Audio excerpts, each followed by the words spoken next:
My sister Claire always had a shadow of envy in her eyes whenever she looked at my life. I just never imagined how deep that envy ran until it completely destroyed everything I thought I knew.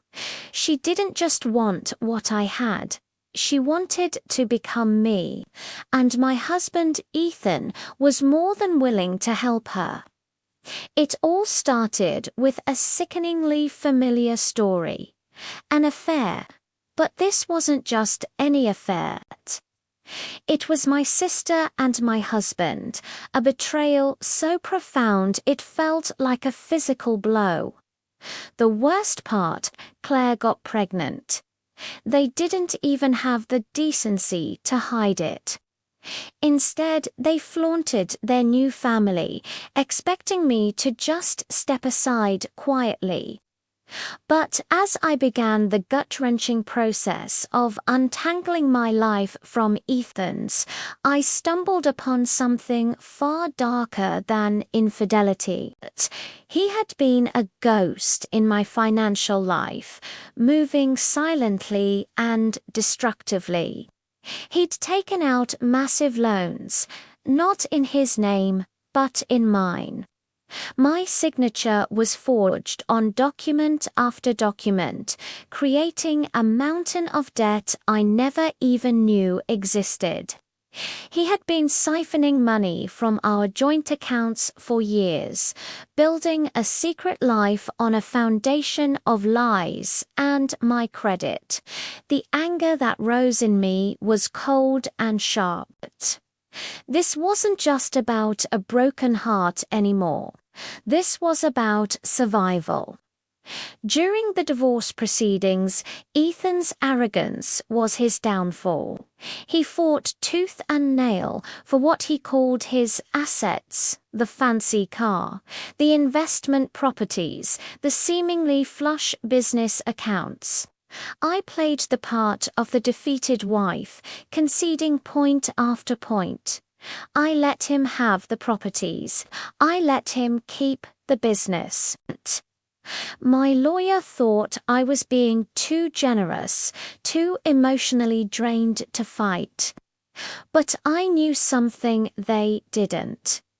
Every single asset he was so proudly claiming was intricately tied to the fraudulent loans he'd taken out in my name.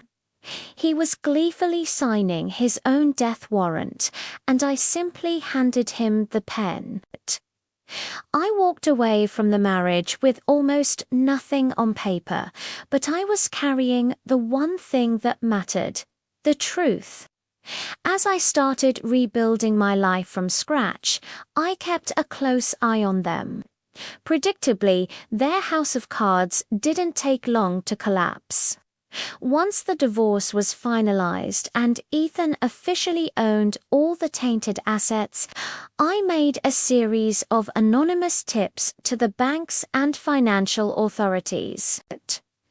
It was like watching a controlled demolition. The investigations began, the loans were recalled, and their world imploded.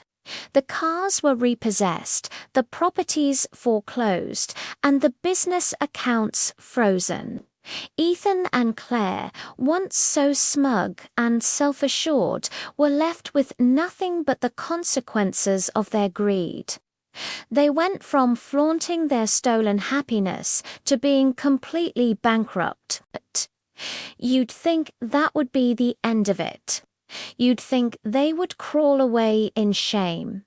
But their audacity knew no bounds. A few months later, I was served with court papers. They were suing me. For what, you ask?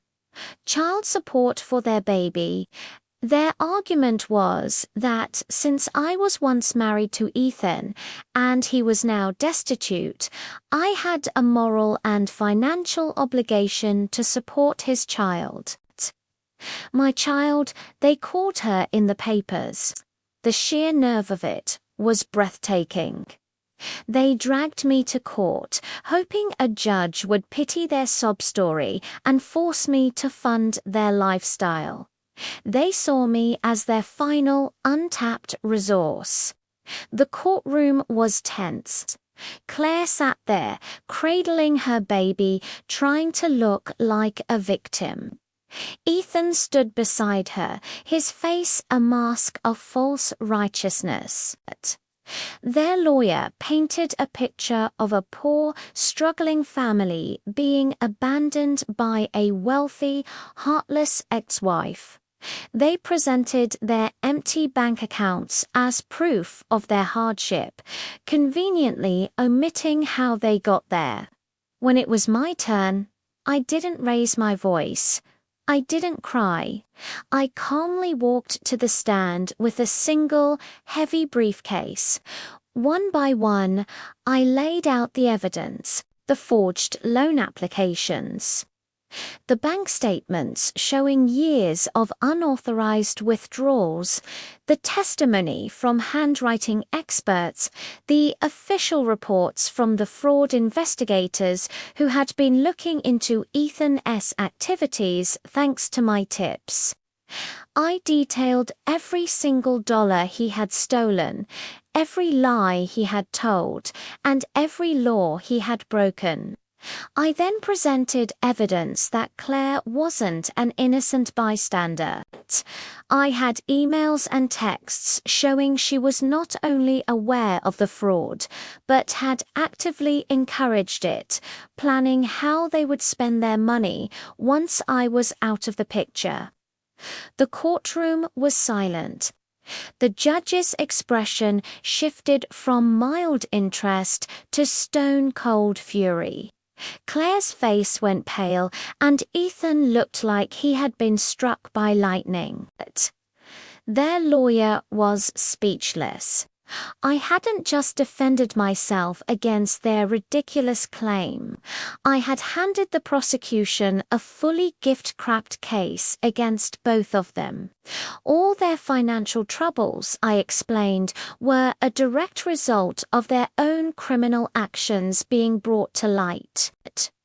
I concluded by stating that, far from me owing them money, Ethan owed me a fortune in stolen funds, and both of them owed a debt to society. The judge threw out their case with prejudice, meaning they could never bring it against me again. He didn't stop there. He immediately referred the case to the district attorney for criminal prosecution based on the overwhelming evidence of fraud, forgery, and conspiracy I had just presented. The last I saw of them, they were being advised of their rights, their world crumbling around them in the very courthouse where they had tried to ruin me one last time. Later, my phone rang. It was my mother weeping. She begged me to help them to fix this mess. She said Claire was my sister, that Ethan was the father of my niece, that family should forgive. I listened, and when she was done, I said, no. I told her that I had fixed my mess. They had created theirs, and they would have to lie in the bed they had made. I had spent years cleaning up after them, enabling them, and forgiving them. That was over. I wasn't their safety net anymore. I hung up the phone, and for the first time in a very long time, I felt truly, completely free. I had lost a husband and a sister, but I had finally found myself, and that was a trade I would make every single time. Thanks for watching. If you enjoyed this story, make sure to like, subscribe, and hit the notification bell so you don't miss our next video.